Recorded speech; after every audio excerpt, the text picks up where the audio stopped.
Assalamualaikum warahmatullahi wabarakatuh. Kami dari kelompok 4 ingin memaparkan materi tentang larangan utama di dalam ekonomi Islam.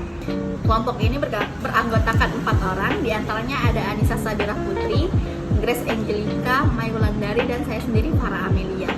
Ekonomi Islam dibangun di atas prinsip-prinsip religius, berorientasi dunia dan akhirat. Dalam paradigma ini, para ekonomi muslim masih dalam satu kata atau setidaknya tidak ada perbedaan yang berarti. Secara teknis, para sarjana ekonomi Islam sepakat dalam hal norma dan etika mendasar dari sisi ekonomi dan keuangan Islam, yaitu yang pertama, tidak mengandung perbuatan masyir atau gambling atau yang sering kita kenal dengan judi. Yang kedua, tidak mengandung perbuatan garar. Yang ketiga, tidak mengandung perbuatan unsur riba. Ketiga aspek ini dijadikan sebagai parameter operasional untuk menilai syariah atau tidaknya suatu aktivitas yang dilakukan oleh seseorang, baik secara individu maupun bersama-sama. Baiklah, kita langsung masuk ke dalam aspek-aspek larangan utama dalam ekonomi Islam. Yang pertama, larangan masyir dalam transaksi. Substansi dari masyir adalah taruhan atau mengadu nasib, yaitu setiap permainan yang menempatkan salah satu pihak harus menanggung beban pihak lain akibat permainan tersebut, seperti praktek judi atau transaksi forex. Yang kedua, larangan garar dalam transaksi. Garar adalah ketidakjelasan atau ketidakpastian dalam hal kualitas, kuantitas, harga, dan waktu penyerahan barang suatu transaksi yang mengakibatkan salah satu pihak dirugikan, seperti jual beli ijaz. Yang ketiga, jual beli mulamasah dan munabazah. Dalam hadis riwayat Bukhari nomor 5820 dan Muslim nomor 3879 mengatakan, dan munabazah ialah masing-masing dari keduanya saling melemparkan pakaiannya kepada lawan transaksinya, dan keduanya tidak melihat dengan sesama pakaian lawan transaksi tersebut.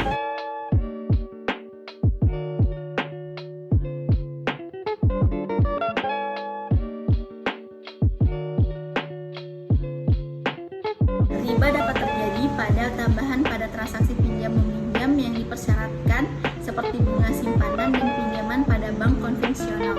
Pertukaran barang ribawi sejenis yang berbeda kualitas, kuantitas, dan waktu penyerahannya.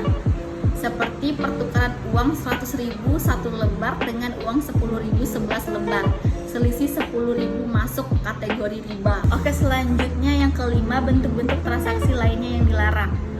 Saya akan menjelaskan 5 contoh dari larangan tersebut. Yang pertama, barang yang dikemukakan najis oleh agama seperti anjing dan babi. Yang kedua, domba jantan dengan betina agar dapat memperoleh keturunan. Yang ketiga, jual beli anak binatang yang masih berada di dalam perut induknya. Jual beli seperti ini dilarang karena barangnya belum ada dan tidak tampak. Yang keempat, tadlis, yaitu tindakan menyembunyikan informasi oleh pihak penjual dengan tujuan untuk mengelabui pihak pembeli. Yang kelima, tagrir, yaitu upaya mempengaruhi orang lain, baik secara ucapan maupun tindakan yang mengandung kebohongan agar orang lain terdorong untuk melakukan transaksi. Selanjutnya yang terakhir, implikasi pelanggaran riba, maisir, dan garar terhadap aktivitas ekonomi. Dalam dunia modern ini, bunga atau riba ribawi memainkan peran yang penting dalam aktivitas ekonomi modern dan kapitalis. Hampir sebagian besar sektor ekonomi termasuk jasa keuangan, industri, bisnis, dan pertanian mempraktikkan riba atau bunga. Riba sudah menjadi bagian dari kehidupan manusia saat ini. Ada beberapa alasan kenapa riba atau bunga ditolak dan dikritik dalam aktivitas ekonomi, karena ia memiliki dampak kepada yang pertama, bunga dalam investasi. Menurut ekonomi klasik, menabung dalam bentuk bunga dan diberikan imbalan, semakin tinggi tingkat bunga semakin besar premi tabungan. Yang kedua, riba sebagai mekanisme retribusi kekayaan tidak adil. Distribusi kekayaan dalam masyarakat menjadi tidak adil karena kepentingan. Bunga adalah biaya overhead yang bukan merupakan bagian dari faktor produksi apapun. Yang ketiga, riba sebagai eksploitasi kepada orang yang membutuhkan. Bunga dilarang oleh Islam untuk mencegah eksploitasi. Riba yang dikenal sejak lama dan menjadi salah satu pendapatan tidak adil yang paling tanpa ampun muncul dengan alasan penundaan utang, dan ini berarti penerimaan pembayaran yang tidak mengeksploitasi debitur mereka yang membutuhkan. Yang keempat, Capra 74 menyatakan bahwa sistem bunga telah memgoyahkan perekonomian. Selain itu, ahli ekonomi Amerika yang terkenal, Milton Friedman, mengaitkan naik turunnya ekonomi dengan naik turunnya suku bunga. Yang kelima, fractional free reserve.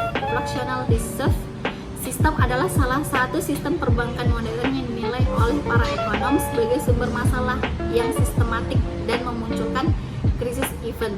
Sistem ini merangkai kerangka intern yang tidak stabil karena berasal dari asimetri antara perubahan dalam nilai aset dan perubahan nilai kewajiban. Oke, mungkin itu saja yang bisa kami paparkan untuk materi kali ini. Terima kasih. Wassalamualaikum warahmatullahi wabarakatuh.